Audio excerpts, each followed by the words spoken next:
आज की इस वीडियो में हम कवर करेंगे questions for upcoming railway pharmacist exams. तो बच्चों, जैसे कि आप सबको पता है, हमने अपने चैनल पर रेलवे फार्मासिस्ट एग्जामिनेशन के लिए सीरीज़ चलाई है, जहां पर बहुत सारे इंपॉर्टेंट क्वेश्चंस हम आपसे डिस्कस करते हैं, जो कि बहुत ज़्यादा बेनिफिट करेंगे आपको अपने आने वाले रेलवे फार्मासिस्ट एग्जामिनेशन में।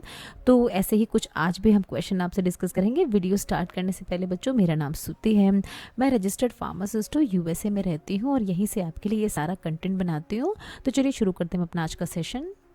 सो देखिए, पहला क्वेश्चन हम देखेंगे अपनी आज की इस वीडियो का। पूछ रहे हैं आपसे कि इनमें से सारे ग्लाइकोप्रोटीन के एग्जाम्पल हैं एक्सेप्ट, मतलब कोई एक है जो कि ग्लाइकोप्रोटीन का एग्जाम्पल नहीं है, वो कौन सा एजेंट है। तो देखिए, डिफरेंट ऑप्शंस में से आंसर है हमारा ऑप्शन ए एल्ब्यूमिन।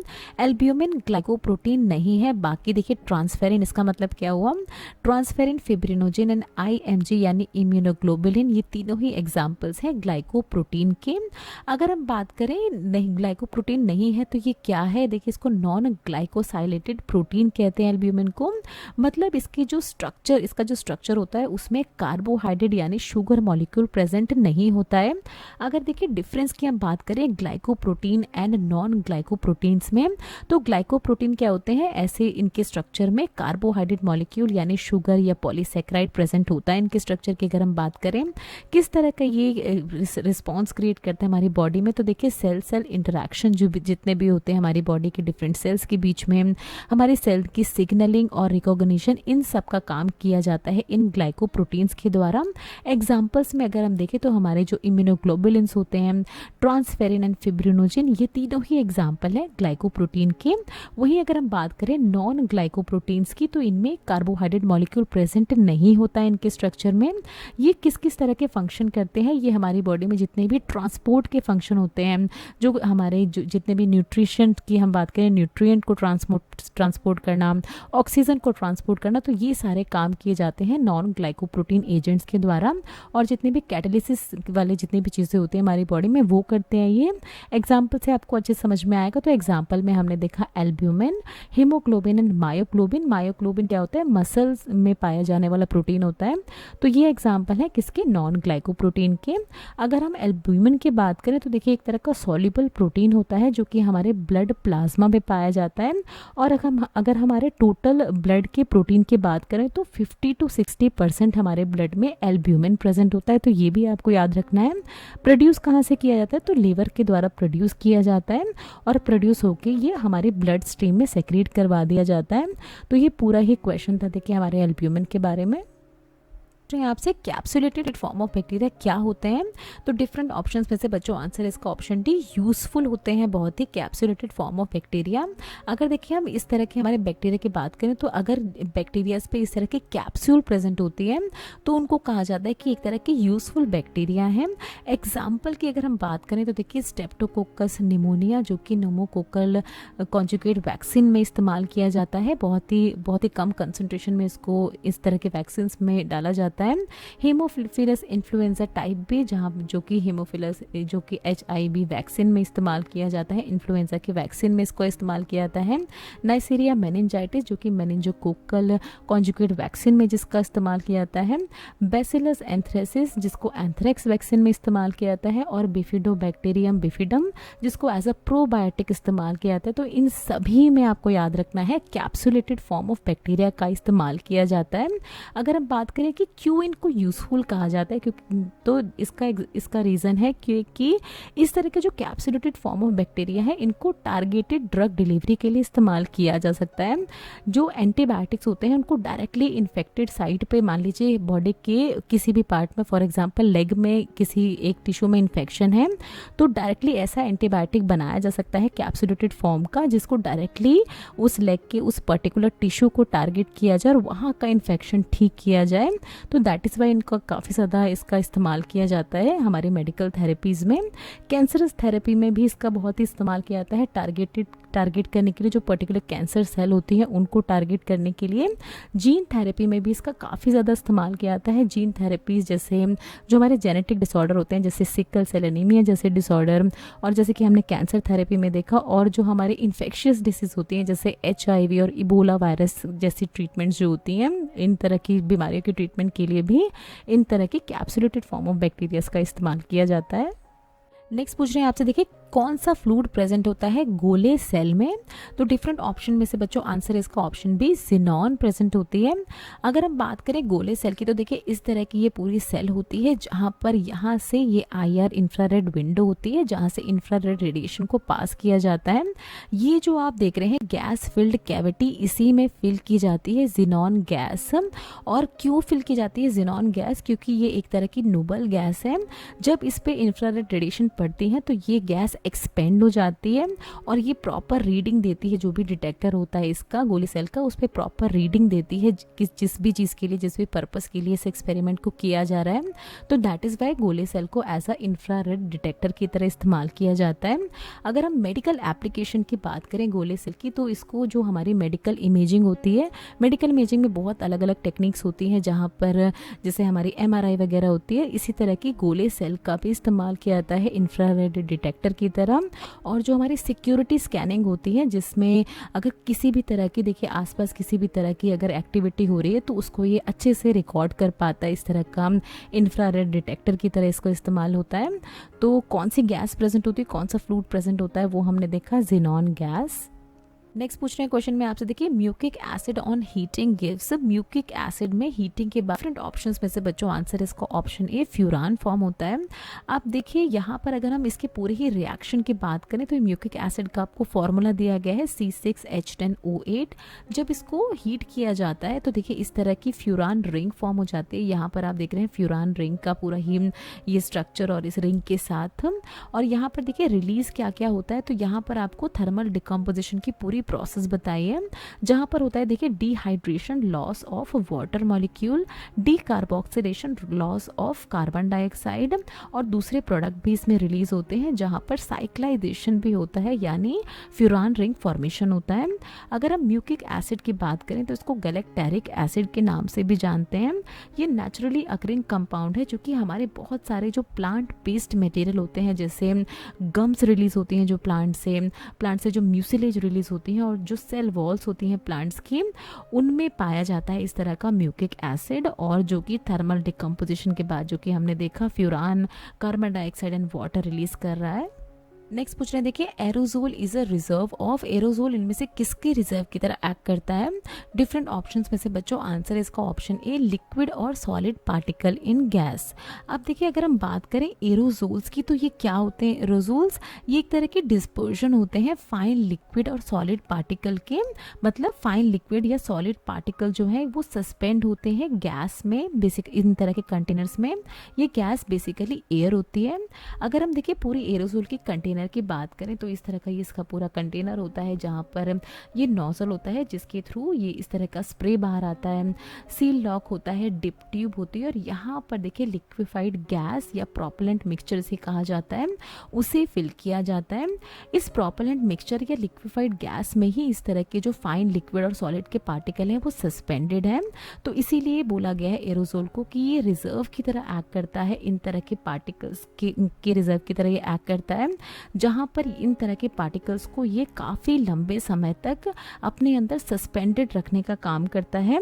ये एरोसोल के थ्रू देखिए इन तरह का जो एरोसोल के थ्रू ये जो प्रोपेलेंट मिक्सचर है इसको ट्रांसपोर्ट किया जा सकता है एक जगह से दूसरी जगह पे। जो ट्रांसपोर्टेशन में कोई भी दिक्कत नहीं आती क्योंकि इसको अच्छे से स्टोर करके रखा जा रहा है इस तरह के एरोसोल कंटेनर में। और देखिए इंटरैक्ट करते हैं फिर ये सराउंडिंग से, जब इनको स्प्रे किया जाता है नोजल की मदद से तो फिर ये जिस भी सराउंडिंग पे इसको स्प्रे किया गया है वहाँ पर स्टिक होते हैं, वहाँ पर अपना एक्शन शो करते हैं। तो हमने रिजर्वायर देखा एरोसोल एज अ रिजर्वायर कैसे एक्ट करते हैं। नेक्स्ट पूछ रहे हैं the cosmetic act was passed in which year, किस ईयर में पास हुआ था कॉस्मेटिक एक्ट? तो ये देखिए आंसर है इसका ऑप्शन बी ईयर 1940 में। देखिए घुमा के आपसे क्वेश्चन पूछ लिया जाता है, ये बात कर रहे हैं आपसे ड्रग एंड कॉस्मेटिक एक्ट की, तो यहाँ पर कंफ्यूज बिल्कुल ही नहीं होना है, ये सेम वही वाला एक्ट है जो कि ईयर 1940 में पास हुआ था, जहाँ पर सारे ही जो रेगुलेशंस रूल्स एंड रेगुलेशन है कि किस तरह से किसी भी मेडिकेशन को इम्पोर्ट करना है, अगर उसको इम्पोर्ट किया जा रहा है किसी दूसरे देश से या किसी दूसरे स्टेट से, किस तरह से मेडिकेशन जो है उनकी मैन्युफैक्चरिंग करनी है, उनकी डिस्ट्रीब्यूशन, उनकी सेल और जितनी भी दूसरी चीज़ें होती हैं, जो भी क्वालिटी स्टैंडर्ड किस तरह से मीटअप करने हैं ड्रग्स के उनकी पूरी ही जर्नी के दौरान। तो ये सारे रूल्स एंड रेगुलेशन इस ड्रग एंड कॉस्मेटिक एक्ट में इसमें मेंशन किए गए हैं। जितने भी रूल्स हम पढ़ते हैं अपने जूरिस्प्रूडेंस में वो सारे ही इन ड्रग एंड कॉस्मेटिक एक्ट के अंदर ही आते हैं। तो बहुत ही इंपॉर्टेंट एक्ट है और इसकी वजह से काफ़ी सारे चेंजेस आए हैं हमारी जो पूरी फार्मेसी के लॉज में। नेक्स्ट पूछ रहे हैं, देखिए इनमें से कौन सी एक एंटीबॉडी है जिसको जनरल पर्पस एंटीबॉडी कहा जाता है। डिफरेंट एंटीबॉडीज़ के आपके पास एग्जाम्पल हैं। आंसर है इसका option A D, immunoglobulin G को कहा जाता है जनरल पर्पस एंटीबॉडी। अगर देखिए हम बात करें एंटीबॉडीज़ के स्ट्रक्चर की, तो इस तरह का इसका स्ट्रक्चर होता है जहाँ पर ये जो साइट्स होती हैं, देखिए ये एंटीजन बाइंडिंग साइट होती है। यहाँ पर आप चेन्स देख रहे हैं तो सबकी चेन में आप डिफरेंस देख रहे हैं। आईजीजी की, आईजीई की थोड़ी लॉन्ग चेन है, यहाँ पर आप आईजीडी की चेन देख रहे हैं। आईजीई का पूरा ही डिफरेंट अलग सा स्ट्रक्चर और आईजीएम का आप देख रहे हैं बिल्कुल ही अलग स्ट्रक्चर है। तो आईजीजी इम्यूनोग्लोबुलिन जी को क्यों कहा जाता है जनरल पर्पस एंटीबॉडी, क्योंकि हमारी बॉडी में सबसे ज़्यादा यही पाई जाती है। यहाँ पर आप देख रहे हैं मोस्ट कॉमन एंटीबॉडी हमारी बॉडी में जो पाई जाती है। और ये जो इम्यूनोग्लोबुलिन जी है ये हमारी बॉडी में जितने भी हम इन्फेक्शंस होते हैं उनको प्रोटेक्ट, उनसे हमारी बॉडी को प्रोटेक्ट करने का काम सबसे ज़्यादा इम्यूनोग्लोबुलिन जी के द्वारा ही किया जाता है। दैट इज़ वाई सबसे इम्पॉर्टेंट एंटीबॉडी है हमारी पूरी बॉडी के लिए ये। अब देखिए ये जो और एक और इसकी खासियत है इम्यूनोग्लोबुलिन जी की कि ये एक ऐसी इम्यूनोग्लोबुलिन है जो कि प्लेसेंटा बैरियर को क्रॉस करती है। इसका मतलब क्या है कि ये जो बेबी मदर के वोम में होता है उस बेबी तक पहुंच के और उस न्यू बॉर्न को भी प्रोटेक्ट करने का काम करती है कि उस न्यू बॉर्न को भी किसी तरह के इन्फेक्शन ना हो जाए। तो प्लेसेंटल बैरियर को क्रॉस करती है मदर के और पहुंचती है उस न्यू बॉर्न तक और उसको भी प्रोटेक्ट करने का काम करती है। तो दैट इज़ वाई बहुत ही इंपॉर्टेंट काम है इसके हमारी बॉडी में और दैट इज़ वाई इसको जनरल पर्पस एंटीबॉडी कहा जाता है। नेक्स्ट क्वेश्चन में आपसे पूछना, देखिए पॉलीजोम लेक इन पॉलीजोम में इनमें से क्या प्रेजेंट नहीं होता है। डिफरेंट ऑप्शंस में से बच्चों आंसर इसका ऑप्शन ए डीएनए प्रेजेंट नहीं होता है पॉलीजोम में। अगर हम बात करें पूरे पॉलीजोम के स्ट्रक्चर में क्या क्या प्रेजेंट होता है तो देखिए ये पूरा ही कॉम्प्लेक्स जिसमें मैसेंजर आरएनए है, राइबोसोम है, पॉलीपेप्टाइड चेन फॉर्मेशन हो रही है। इस पूरे ही कॉम्प्लेक्स को कहा जाता है पॉलीजोम, जहाँ पर डीएनए का कोई रोल नहीं होता। डीएनए का देखिए ये जो डबल हेलिकल स्ट्रक्चर होता है ये ट्रांसक्रिप्शन प्रोसेस के थ्रू मैसेंजर आरएनए में कन्वर्ट होता है और ये पूरी प्रोसेस हो रही होती है सेल के न्यूक्लियस के अंदर। ये मैसेंजर आरएनए फिर सेल के न्यूक्लियस से रिलीज होता है और आ जाता है सेल के साइटोप्लाज्मा में, जहाँ पर ये ज्वाइन होता है किसके साथ, राइबोसोम के साथ। और फिर जो फर्दर प्रोटीन सिंथेसिस की प्रोसेस होती है यहाँ पर डिफरेंट पॉलीपेप्टाइड चेन फॉर्मेशन होने लगती है एक, और फिर अल्टीमेटली प्रोटीन सिंथेसिस हो जाती है। तो यहाँ पर डीएनए का कोई रोल नहीं है, रोल किसका है, मैसेंजर आरएनए का और टीआरएनए का रोल है। अब देखिए आपके माइंड में क्वेश्चन होगा कि टीआरएनए का यहाँ पर क्या रोल है। तो देखिए जब प्रोटीन सिंथेसिस की पूरी प्रोसेस हो रही होती है तो कौन से अमीनो एसिड को ये जो मैसेंजर आरएनए पे कोडॉन्स बने हैं इन पे आके अटैच करवाना है, इसका काम करता है टीआरएनए। यहाँ पर आके ये अटैच करवा देता है जिससे ये पॉलीपेप्टाइड चेन ग्रो होने लगती है और फाइनली पॉलीपेप्टाइड चेन से ये प्रोटीन बना लेती है।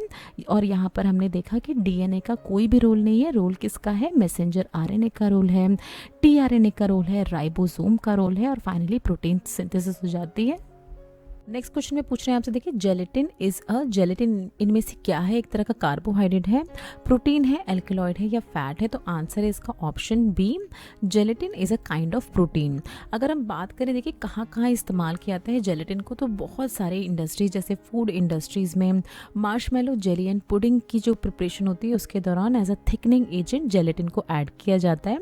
फार्मास्यूटिकल्स में कैप्सूल्स एंड टैबलेट की मैन्युफैक्चरिंग के दौरान इसको ऐड किया जाता है, इसको बाइंडिंग प्रोवाइड करने के लिए ये जो भी इसके ग्रैन्यूल्स होते हैं उनको कॉस्मेटिक इंडस्ट्री में एज अ स्किन केयर और हेयर केयर प्रोडक्ट्स में काफ़ी ज़्यादा इस्तेमाल किया जाता है जेलेटिन का। फोटोग्राफी में एज अ फिल्म इमल्शन की तरह इस्तेमाल किया जाता है जेलेटिन को, ताकि अच्छी फ़ोटो जो भी फोटोग्राफी का पेपर होता है उस पर अच्छा प्रिंट आ पाए, तो एज अ बाइंडिंग की तरह इसको इस्तेमाल किया जाता है। बायोमेडिकल रिसर्च में सेल कल्चर और टिश्यू इंजीनियरिंग के दौरान इसका काफ़ी ज़्यादा इस्तेमाल होता है। जेलेटिन की अगर हम बात करें तो देखिए एक तरह का प्रोटीन है जिसको डिराइव किया जाता है कोलेजिन से। किसके कोलेजिन से? तो देखिए एनिमल कलेक्टिव टिश्यू के कोलेजिन से जेलेटिन को एक्सट्रैक्ट किया जाता है। और अगर हम बात करें कौन से एनिमल्स का इसमें इस्तेमाल किया जाता है, तो पॉर्क, बीफ एंड फिश का इस्तेमाल किया जाता है। उनके कनेक्टिव टिश्यू से, उनकी स्किन से और टेंडन्स एंड लिगामेंट से इसको जेलेटिन को एक्सट्रैक्ट आउट किया जाता है। तो यहाँ पर आप देखेंगे कि कोलेजन को जब एसिड बेस हाइड्रोलिसिस के थ्रू हीट किया जाता है तो ये कन्वर्ट हो जाता है जेलेटिन में। और जेलेटिन जो है एक तरह का सॉल्यूशन फॉर्म होता है इसका, जिसको अगर कूल डाउन किया जाता है तो एक तरह के ये थिक जेल में कन्वर्ट हो जाता है। और अगर इस जेल को दोबारा रीहीट कर दिया जाए तो फिर से ये जेलेटिन में कन्वर्ट हो जाता है। तो ये पूरा ये जेलेटिन से जेल बनने की प्रोसेस जो होती है वो रिवर्सिबल होती है। क्वेश्चन में आपसे पूछ रहे हैं double cone mixer is used for mixing. Double cone mixture को किस चीज़ की मिक्सिंग के लिए इस्तेमाल किया जाता है? सस्पेंशंस की, लिक्विड्स की, सेमी सॉलिड्स की या सॉलिड्स की? तो बच्चों आंसर है इसका ऑप्शन डी। सॉलिड्स की मिक्सिंग के लिए जो ग्रैन्यूल्स होते हैं या सॉलिड पार्टिकल्स होते हैं उनकी मिक्सिंग के लिए इस्तेमाल किया जाता है डबल कोन मिक्सर का। तो यहाँ पर देखिए dry powder and granular material जैसे कि अभी हमने डिस्कस किया, फार्मास्यूटिकल, केमिकल, फूड, एग्रीकल्चर, जितनी भी इंपॉर्टेंट इंडस्ट्रीज होती है उन सभी में इसका डबल कोन मिक्सर का इस्तेमाल किया जाता है। जहाँ पर देखिए यहाँ पर एक दो तरह के कोनिकल शेप के यहाँ पर वेसल होते हैं, जहाँ पर ये बीच में सिलेंड्रिकल वेसल होता है।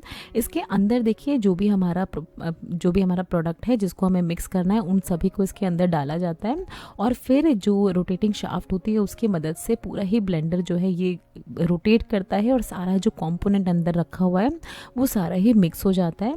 अगर हम बात करें इसकी एप्लीकेशन की तो देखिए जितने भी ड्राई इंग्रेडिएंट्स होते हैं उनकी मिक्सिंग के लिए इसको इस्तेमाल किया जाता है। जैसे कि अभी हमने देखा स्मॉल बैचेस में जो भी चीज़ें बन रही हैं उनको स्मॉल बैचेस में आपस में अगर मिक्स करना है तो इस तरह का ब्लेंडर बेस्ट होता है, इस तरह का मिक्सर।